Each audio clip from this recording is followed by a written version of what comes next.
Hey, thank you so much for joining my channel today. My name is Darlene Charise, and I want to talk about my hysterectomy journey. I am 5 weeks post-op hysterectomy. This Friday, today's Wednesday, I'm recording this, and this Friday I will be 5 weeks post-op hysterectomy. But I wanted to talk about like the first 3 weeks of, just the procedure in itself, the healing process, and then how I'm feeling today and how I feel like things are going to go kind of in the future. There's definitely some things that I would have done differently. Before I had my hysterectomy, I did watch a few videos on YouTube just to kind of see what I was preparing myself for. But I didn't want to consume too much because I didn't want to have anxiety or any of those things. So I consumed a few different creators' videos, and all in all, it seemed like everyone had this great experience. They didn't have to take the narcotics or any of the pain medicines that the doctors gave them, and then everything was just great.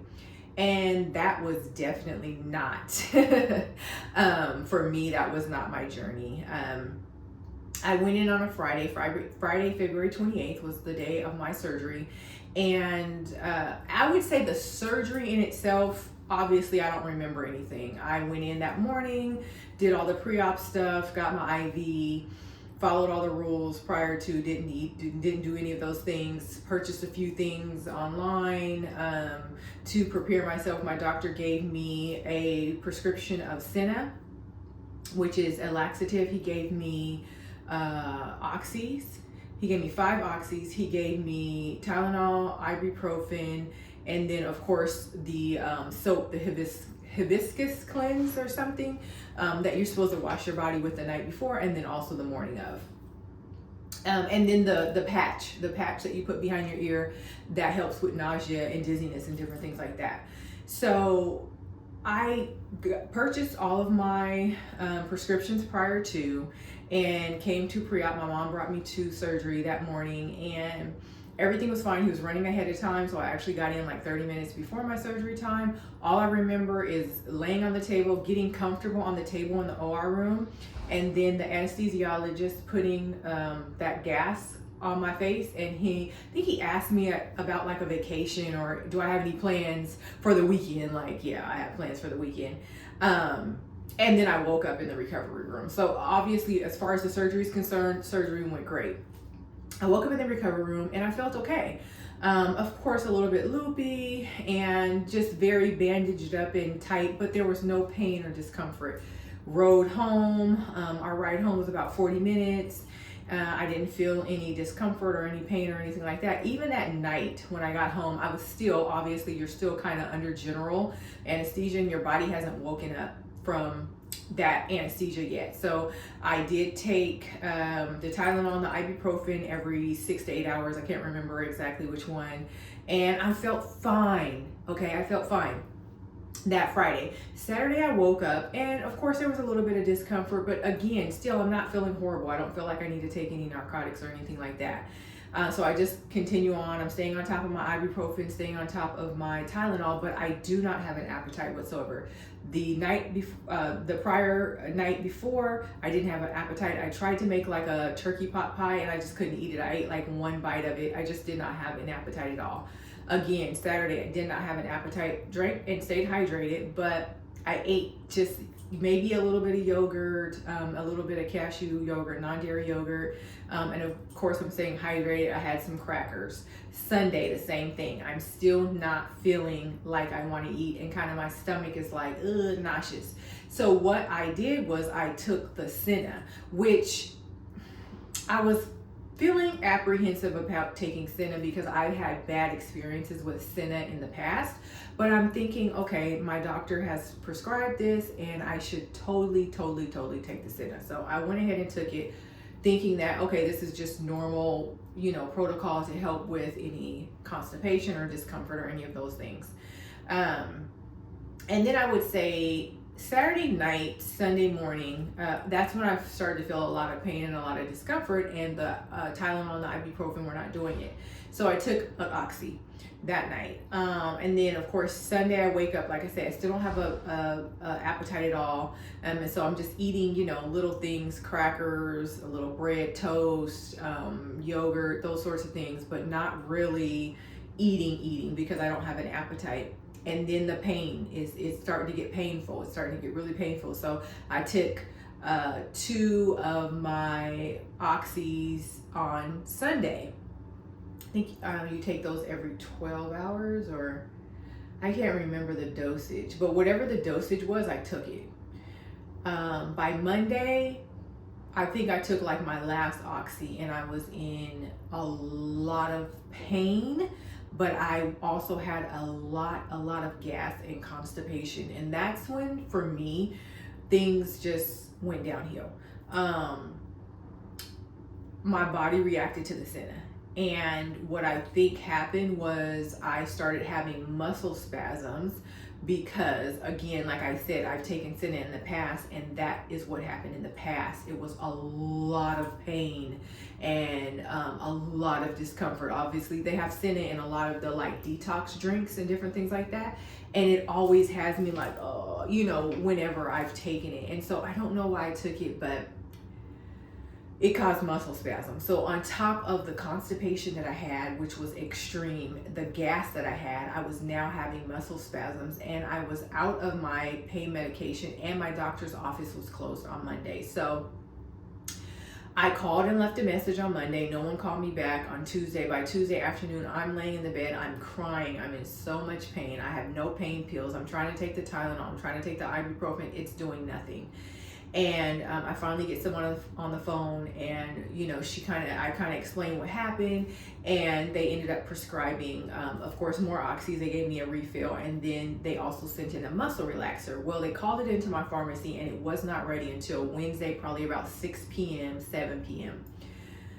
This whole time I'm in excruciating pain. I'm crying. I can't hardly walk. I'm bent over. I can't go to the bathroom. I had to do an enema because it was so painful and hurt so bad.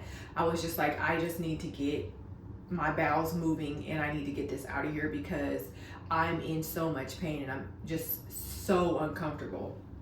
And I was thinking that's what was causing the pain, but it really was my bowels, and they had spasms.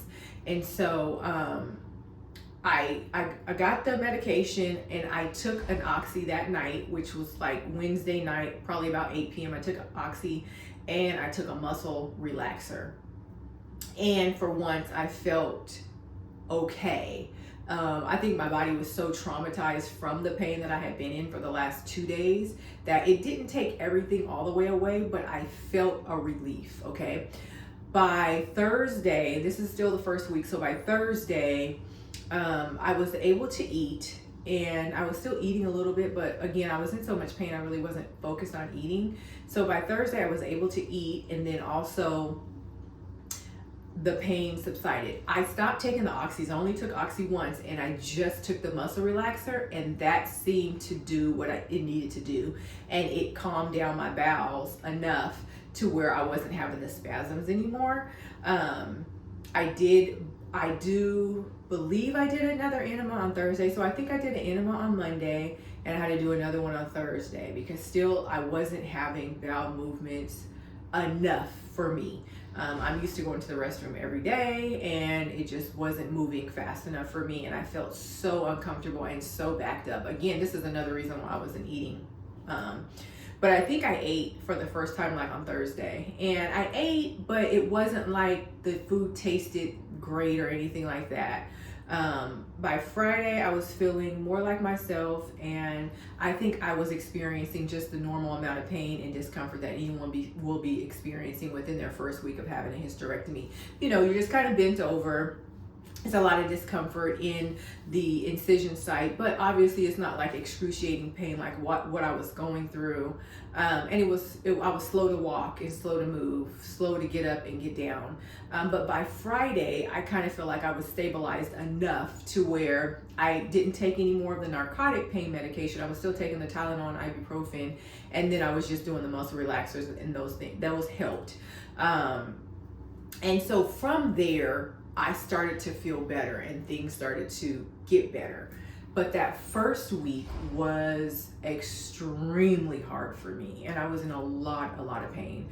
By week 2, I would say I still had a little bit of constipation, but I started to take Miralax and I got some stool softeners. So in the first week also, I failed to mention that, but I started taking Miralax every day, and then I got stool softeners. So by the second week, I was having bowel movements. Obviously, they were still kind of uncomfortable. It's just uncomfortable to have bowel movements after you've been under general anesthesia, I think, because especially when you have any C-section, hysterectomy, anything that's dealing with anything lower abdominal, you can't use your ab muscles. It hurt for me to laugh, it hurt to cough, it hurt to sneeze, all of those things. So anything where I had to use my ab muscles, it just hurt. And so the second week, let's get back to the second week. So second week was a lot easier, but of course I'm still uncomfortable. But to me, it was more of what I was expecting off of the videos and the YouTube content creators that I had seen previously that had a hysterectomy. The one of the things that's significant in the second week was lots of fatigue, lots and lots of fatigue. I slept a lot, and then of course I couldn't really stand up because I was in a lot of pain, especially more pain in the incision site. By the third week, it was just fatigue, and I was standing up straight and walking straight, walking up the stairs just fine. And now fifth week, I'm back to work, fully back to work, and I feel a lot better. I actually went to the gym yesterday for the first time, lifted, did about a 25-minute cardio, and did some weights on the machines. I haven't done any free weights, but I'm definitely getting back into it. And I feel more and more like myself today. But that first week and a half was really rough. And I feel like it's gonna be different for everybody. I also feel like because I took the Senna, that's what made things so rough for me. And then I didn't have enough adequate pain medication to kind of deal with those days that my body was rejecting the Senna. And so things that I would kind of do differently and if I was, consulting with somebody and they were like, oh, I'm going to get a hysterectomy, there are certain things that I would definitely make sure that you have on hand. I would start preparing as far as like your stools and bowel movements, probably about a week before. I would start to take stool softeners a week before I went to surgery.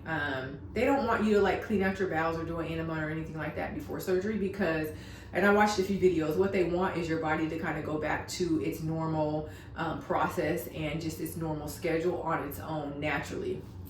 And so that's why they don't want you to like clean yourself out like if you were getting a colonoscopy or anything like that. And I agree, but I also feel like there should be a little bit more prep.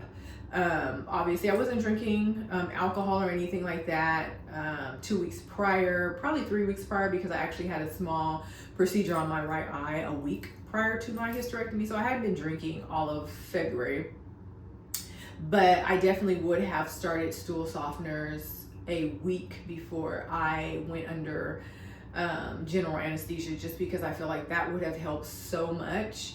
Another thing, a belly binder. I've seen some women talk about it and they did have a belly binder and their doctor told them to get one. My doctor did not. And I actually have a belly binder at home because I use it. It's more like a sweatband that I use to work out.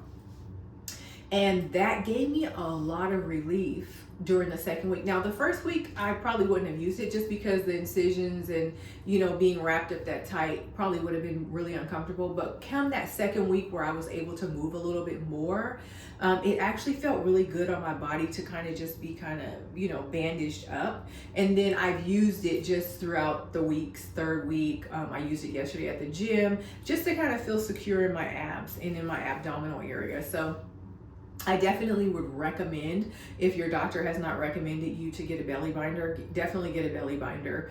That is a lifesaver, and you don't have to wear it all of the time, but when you kind of feel loose or things kind of rubbing against you or different things like that, the belly binder definitely feels good. Also when you're laying down, and then actually when you're having to get up to go to the bathroom and get up out of the couch or the bed or whatever, the belly binder really felt really well.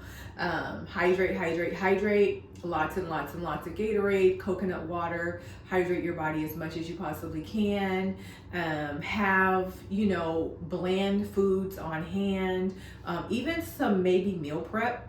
That was another thing that I was missing, because once I did get hungry and I did have an appetite, it was kind of painful and uncomfortable to stand at the stove and make meals. Obviously you want to get moving as quickly as you can, but kind of, standing over the stove and cooking for yourself, I would say the first 2 weeks is really, really hard. And so this is also, even with like a C-section, I'm a doula. And so my C-section moms always say, have meals that you can just throw in the oven and they're ready. And I definitely should have planned in that way too for the first 2 weeks, just so I had some meals that were healthy, that I didn't have to make myself, and that were really convenient for me to just grab and go. And have support. I think it's really, really important to have support. I have the support of my family, and that's wonderful and amazing. But if you're in a relationship, just kind of, explain to your partner, exactly what kind of support you need. You're going to need a lot of support. You're going to need somebody there. There are going to be some hard nights and some hard days, and just having the support, I feel like, will help you to heal. Knowing that you have that is going to help you heal. Don't try to do it alone. I remember there was one day where I was in a lot of pain. I think it was like Tuesday after the surgery, and I was like, okay, I think it's gas. Before I figured out it was the Senna, it was like, okay, I think it's gas. I didn't have any Gas X. That was another thing. Get Gas X. Start taking that as soon as you get out of surgery. And so I called my brother. He was at work, and I was like, can you just please stop and get me some Gas X and drop it off? And he did. He sat with me and talked with me, and I was kind of explaining to him how I was doing, and he hates to see me like that, and I know that. But just, making sure that you have someone that you can call if you need something from Walgreens or CVS or the pharmacy or any of those things, you have somebody to call. Those are all things that are going to make your surgery a lot better. Like I said, I'm doing great now. I don't have any regrets. Actually going to be meeting with a doctor on Monday to start hormone replacement therapy. I had a hysterectomy. I do still have both of my ovaries, and when he did the hysterectomy, he also noticed cysts on my ovary, and he also removed those, which is great. Everything came back from pathology as totally normal, non-cancerous, and I'm just taking control of my health in my life going forward. I have worked out since I was 22 years old. I'm 47 years old, and I want to have a certain quality of life. I feel like I've worked really, really hard to be healthy. I've worked really, really hard to take care of myself and my body, and the fibroids were just taking over my life. And so me making the decision to have the hysterectomy, I do not have any regrets. Of course, yeah, it was hard the first few weeks, but so far so great. I'm not in the constant cramp pain that I used to be in 24/7. I don't have the excruciating back pain that I used to have, because I had one of my fibroids was on the back of my uterus, and it was actually pressing against my tailbone and my rectum. And so I had pain with bowel movements. I had pain just all the time because it was constantly pressing on my tailbone, and I just was constantly uncomfortable. So obviously I don't have that anymore. I actually felt instant relief as soon as I woke up. I could tell and feel that my back wasn't hurting anymore. So I have no regrets. And going forward, I'm just in the gym, getting my body back. I haven't gained any weight or anything like that. I'm still the same weight.